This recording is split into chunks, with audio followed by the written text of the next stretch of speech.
Assalamualaikum warahmatullahi wabarakatuh. Ketemu lagi bersama saya Tabrinata dalam channel TN Media. Hari ini kita akan membahas tentang kesenian hadro di Sumatera Selatan. Sekarang sudah bersama Ustadz Hanif. Ustadz atau Hando? Kandu ya. Hando Hanif ini sebagai sebagai pelatih, salah satu pelatih atau salah satu seniman hadro lah di Sumatera Selatan. Sekarang kita akan membahas tentang bagaimana Kak dulu perkembangan hadro di Sumatera Selatan. Baiklah ya, sebelum meluas, jadi kita tarik garis ke saya pribadi dulu, ya. Ini apa? Nata ya, Dino Nata. Iya. Akrabnya mantap ya. Mantap, agak mantap dikit. Nah jadi apa namanya? Untuk saya pribadi mendapatkan pelajaran hadro, khususnya pelajaran hadro atau hadro, nantilah kita ke apa namanya, asal kata hadro, disebut hadro. Jadi saya pribadi itu mulai giat belajar hadro di majelis taklim. Awalnya di wilayah Kenten sama di daerah Kuto. Nah, didapati dari beberapa guru. Yang pertama yang mengajarkan saya hadro itu Ustadz Abdurrahman Cecep. Beliau santri di Zawiyah Madinah. Kalau dulu komunitas Madinah. Ialah cikal bakal grup hadro pertama yang ada di Palembang. Yang mana dulu yang menjadi munsid itu sekarang Masya Allah jadi ulama semua ya. Munsidnya salah satunya Al Habib Mahdi Syahab, kemudian Ustadz Zaki Mubarak, dan satis yang lain ya. Dan pemukul-pemukulnya juga sekarang sudah menjadi ulama, Masya Allah. Nah kita dapati pelajaran tersebut dari beberapa satis yang ada di komunitas Madinah dulu. Di lokasinya di Veteran dulu, di Veteran. Komunitas Madinah. Komunitas Madinah. Nah jadi dulu belajar sama Ustadz Abdurrahman Cecep awal-awal. Nah Ustadz Abdurrahman Cecep ini murid dari Ustadz Imam Hanafi Banyuwangi. Nah, beliau dulu dibawa oleh Ustadz Ahmad Idris dari Ponpes Al-Fakhriyah di Jindan. Nah dibawalah ke Palembang untuk ngajar di Palembang, di komunitas Madinah tadi. Itu yang anak dapat ya. Sanad belajar lah istilahnya tuh ya, sambung silsilahnya di situ. Anak belajar dari Ustadz Abdurrahman Cecep sama Ustadz Muhammad Pardi. Kalau sekarang beliau aktif jadi apa? Kiai Mardi. Bukan, Ustadz Pardi. Beliau sekarang ketua tim media Sohibul Majelis. Yang disebut ini namanya. Mungkin yang lain enggak tahu kan. Dia diam-diam itu Masya Allah guru kita. Nah jadi apa? Beliau di media sembari ngajar hadro, kita belajar sama beliau kan. Dulu belum ketemu saat Imam Hanafi belum.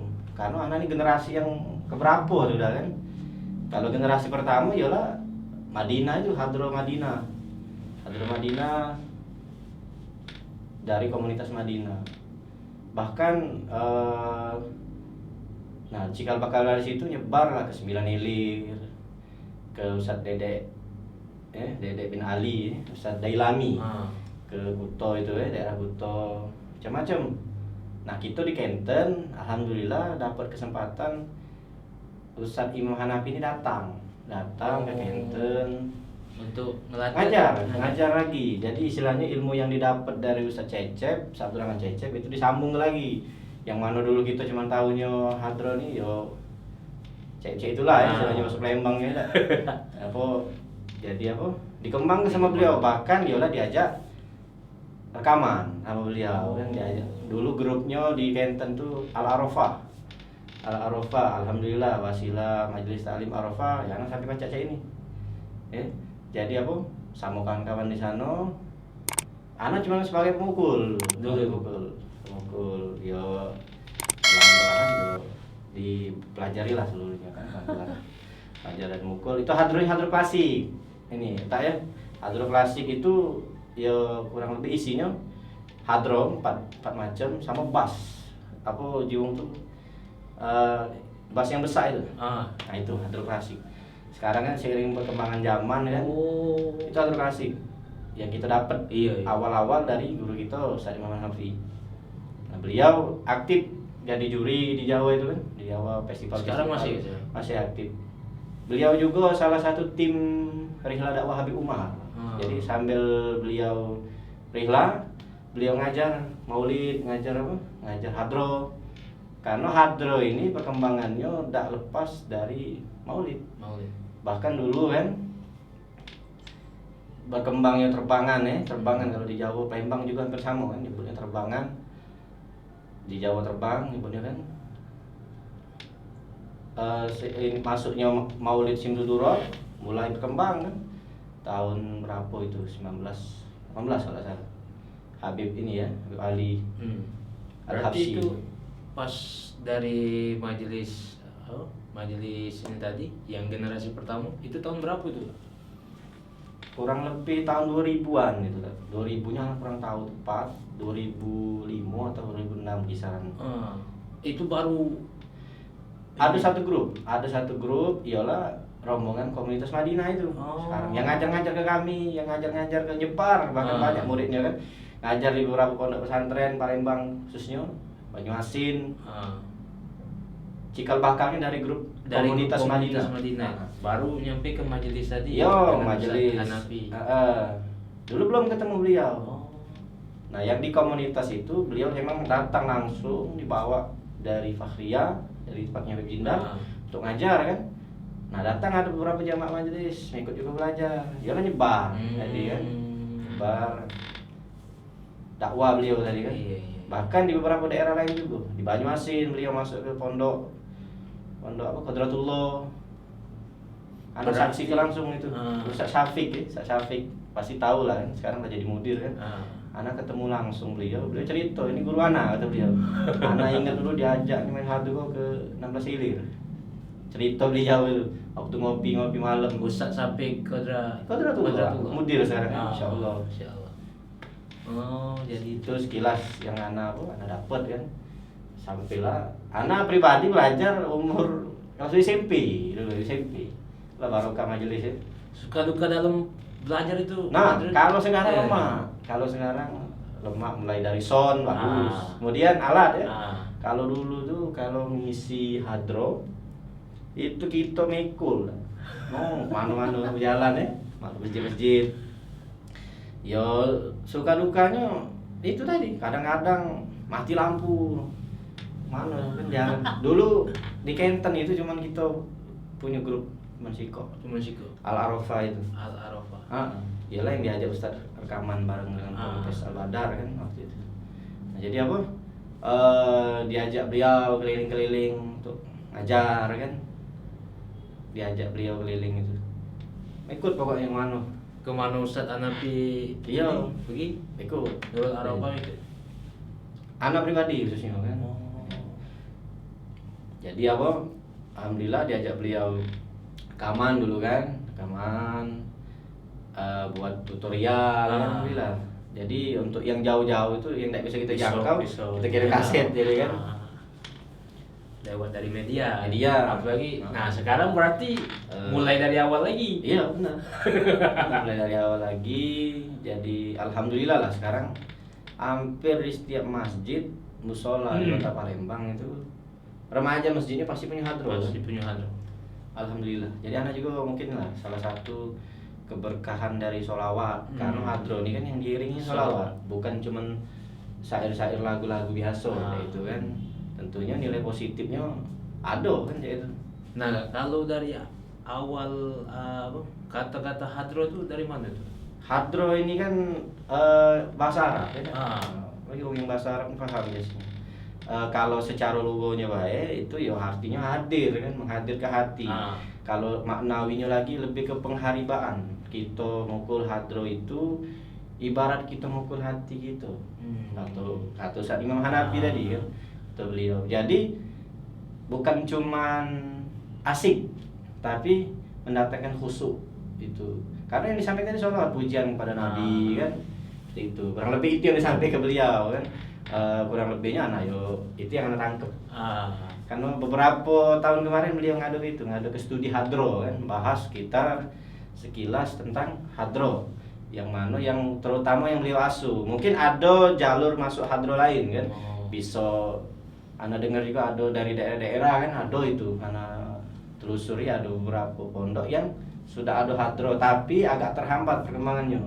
Beda dengan yang di Palembang kan. Palembang cukup signifikan ya. Hampir beriringan lah kan gitu kan. Berarti kalau kita ambil garis besarnya untuk di Sumatera Selatan ini, khususnya di Palembang, berarti dari beliau Ustaz Hanafi dari komunitas Madinah tadi. Iya, hampir sebagian besar yang mengajar ya. Ana cuma salah satu mungkin, salah satu dari sekian banyak murid beliau yang mengajar, yaitu kan Hanafi dapat ilmu dari murid beliau, baru ketemu beliau. Jadi dari komunitas Madinah itu kan banyak pemukul hadro, banyak, bahkan sampai ke Singapura dulu kan, mereka main di Singapura. Terus dari murid-murid beliau itu waktu beliau balik ke Jawa ya. Nah, muridnya ini dipersilakan untuk ngajar karena memang sudah berkompeten kan. Termasuklah anak ini kan hasil dari murid-murid beliau kan. Ngajar ya. Anak pikir lah. Sekarang berapa majelis, berapa sekolah yang di Kitu asuh?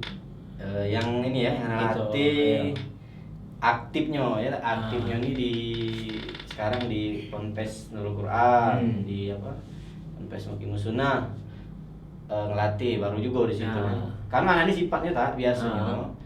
Ustadz menghubungi anak, ini anak ada grup butuh dilatih kan, anak sistemnya biasanya di daerah terutama kan, kita masuk di situ ngajar, mereka bisa kita kasih ilmu yang dasar-dasar lah mungkin lebih masih banyak yang lebih hebat ya, pelatih yang lebih hebat, yang lebih ajib lah ya. Selesai anak tinggal kan, tapi tetap dikontrol. Jadi yang aktif sekarang oleh karena di Palembang domisili yaitu di Nurul Quran, di Ponpes Tahfiz Nurul Quran, di Ponpes Mukim Sunnah, itu di di masjid kita rumah lah, ada beberapa kan. Kalau dulu asik dulu kan, mana-mana. Soalnya kalau aku ngajak agak tuh cerita kak. Soalnya sekarang ini perkembangan hadro ini luar biasanya. Ya alhamdulillah. Alhamdulillah. Nah, kita sudah jingok majunya kan, tapi kalau untuk prosesnya itu belum tahu kan di kalangan ini kan. Benar. Nah itulah TN Media nih ngajak kakak untuk ngasih inspirasi lah kan, ngasih cerita tentang proses sekilas perkembangan hadro. Mungkin kalau lebih jauh bisa nanya langsung, karena mungkin versi yang ini versi Ana kan, versi Ana agak sedikit berbeda dengan kawan-kawan yang lain kan. Bisa jadi yang lain punya ini yang lebih detail kan. Alhamdulillah tak ya. Jadi perkembangan hadro ini Ana juga tidak nyangko kan. Kadang-kadang Ana perhatikan alat yang masuk dari jauh itu ke Palembang yang melalui Ana sebulan bisa 4 set. Berarti lah 4 grup itu ada kan? 4 grup. Nah, belum lewat yang pelatih-pelatih lain kan. Jadi bisa kita lihat perkembangannya. Nah, terbukti kemarin waktu Arba'in nih. Waktu Arba'in ada perkumpulan hadro itu kan. Perkumpulan hadro di Laskar Fakihiyah. Laskar Fakihiyah. Rumah susun. Ya, rumah susun. Itu sekitar 50 grup. Palembang itu. Palembang. Belum sesumsel. Nah, belum sesumsel. Hampir setiap ponpes sudah punya hadro. Bahkan satu pondok itu tidak ada satu grup, bisa 2 grup, bisa 4 grup bahkan kan. Ya karena kegiatan hadro ini sangat digalak anak-anak. Jadi yang senang musik, senang olah vokal, biasanya anak hadro kan ngasih. Jadi hubungannya erat antara Hadro dengan Nasid ini, alhamdulillah bisa bersinergi. Tidak ada apa, gontok-gontokan. Karena beda ininya, beda liganya kan. Tapi hampir rata-rata yang vokalnya di Palembang ada sih. Iya, itu tadi saling apa? Saling menguntungkan, Saling simbiosisnya tadi. Jadi alhamdulillah perkembangan aku tuh jengok kan. Oh ya dari SMA sudah ada kalau MTS, dari MTS sudah ada juga. Iya, MTS. Jadi perkembangannya itu lah sudah luas kan, luas. Tapi kawan-kawan mungkin, nah ini salah satu motornya ini, salah satu motor ya. Dari apa? Dari tahun 2000-an berarti ya, merintis. Iya, sekitar tahun 2000-an. Dari tahun 2000-an. Palembangnya khususnya kan. Di Jawa itu sudah dari tahun 90-an sudah ada. Cuman juga di sana juga beriringan anak-anak juga berkembangnya ya. Berkembangnya juga beriringan. Kalau di Jawa tuh Habib Syekh, Masya Allah. Habib Syekh berkembangnya cepat. Salah satunya ya Habib Syekh pernah ke Palembang kan dulu kan. Nah, dengan datangnya Habib Syekh ke Palembang itu juga lebih lagi nih. Ini hadro dulu anggapan wong awam ya tentang hadro, ya hadro ini kayak rebana. Karena bentuknya sama.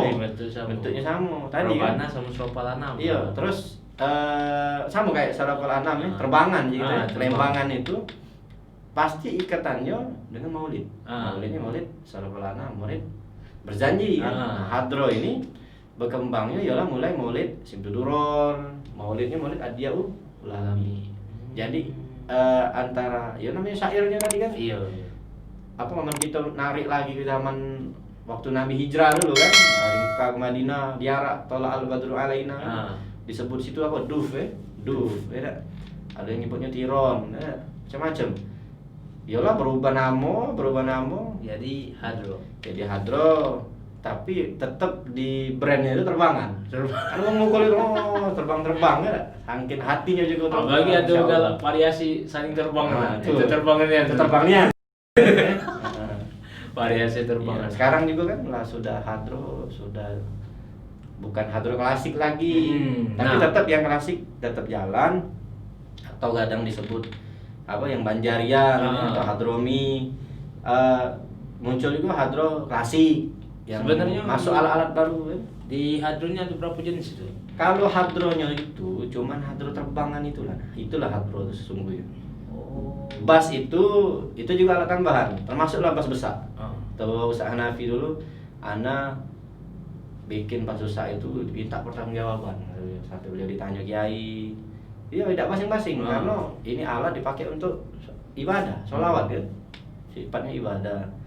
Terus kemudian berkembang apa alat-alat marawis mulai masuk kan, kayak apa keprak, tam itu kan, tung, darbuka masuk kan, jalti. Ya karena ya dibawa baik kan istilahnya kan, cuman tetap sebagian ulama juga ada yang untuk alat-alat tambahan itu dia tidak mau dipakai.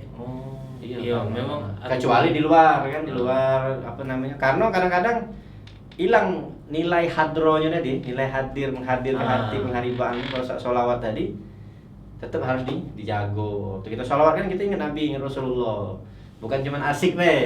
Itulah istimewanya sholawatan dengan hadro itu salah satunya itu. Kalau untuk sekarang berarti ada 2 jenis ya? Kalau kita tarik dari ininya tadi ya 2 jenis tadi, yang klasik kan atau yang Banjari lah ya, yang Banjarian ya, atau ya Banjaran kan. Bahkan kalau di Banjar udah pakai bass dia hadro sekumpulan itu kan, dia cuma pakai hadro ukurannya yang 32 gitu. 32 diameternya, agak besar kan, mirip terbangan Palembang. Karena sanadnya hampir sama, sanad pucuknya hampir sama gitu kan. Istilahnya ya ulama yang bawanya itu kan, bukan wong sembarangan. Itulah tadi alat tadi jadi barokah tadi. Tidak mungkin kalau ulama tidak jadi barokah. Nah itu tadi, lagi sholawat. Itu lebih sholawat. Jadi untuk kawan-kawan, kalau masih bingung tentang proses perkembangan hadro di Palembang ini, bisa langsung japri Kak Hanif. Saya langsung tanya, karena untuk aku kita ngelaku ke hadro, tapi kisah-kisah di belakang itu kan tidak tahu prosesnya. Nah, itu. Kalau menurut aku itu Iya, benar-benar. Iya. Seorang yang hebat adalah orang yang tidak melupakan sejarah. Nah, Iya, itu. iya. Itu dia. Mungkin ada pesan-pesan Kak untuk Pesan-pesan untuk yang penggiat hadro lah ya. penggiat Untuk hadro. ashab hadro, tidak jauh ashab ya, yang tua-tua juga alhamdulillah ada. Di Palembang ini khususnya ada kesenian hadro itu datang dari Jawa khususnya kan. Kemudian ada terbangan Palembang. Mari kita sama-sama beriringan pelajari seluruhnya karena kaitannya dengan Rasulullah kalau itu kaitannya kita sholawat, kita memuji Rasulullah, pasti barokah. Yang hadro semangat, yang Palembangan semangat, karena intinya sama, kita memuji Rasulullah Sallallahu Alaihi Wasallam. Kemudian untuk kawan-kawan ya, anak pribadi bukan merasa lebih tahu tentang hal ini, tapi ini kebetulan karena Nata ini ada di lingkungan kita, kawan kita, beliau ngajak ngobrol. Sebenarnya sangat berat ini, sangat berat karena masih banyak senior yang lebih paham, lebih mampu untuk menceritakan lebih baik dan juga lebih layak untuk menyampaikan hal ini. Ana cuman sekilas apa yang Ana dapat dan juga apa yang Ana rasa selama ini. Alhamdulillah hadro ini mengiringi kehidupan Ana sehari-hari. Walaupun tidak terlalu intens, mungkin karena doa-doa dari guru-guru kita, alhamdulillah. Menak dikata ke istiqomah ni tidak. Untuk ya kita belajar istiqomah terus. Wasilah hadro itu pacak belajar menjadi taklim, dekat dengan para wong soleh, dekat dengan para ulama. Salah satunya kan itu kan. Bisa kenal. Iya. Aman nak dikata ke berdakwah, oh ya kata ilmunya gitu. Ya Allah alamnya tak masih kan. Masih banyak yang lebih hebat, lebih dahsyat lagi, masya-Allah. Siap. Mungkin itu saja kawan-kawan TN Media, dan jangan lupa untuk selalu share dan subscribe channel kita. Insya Allah akan memberikan ilmu-ilmu yang bermanfaat tentang proses dakwah yang menginspirasi bagaimana tentang pendidikan dan tentunya tentang kehidupan seorang tokoh-tokoh yang ada di Sumatera Selatan. Terima kasih. Wassalamualaikum warahmatullahi wabarakatuh.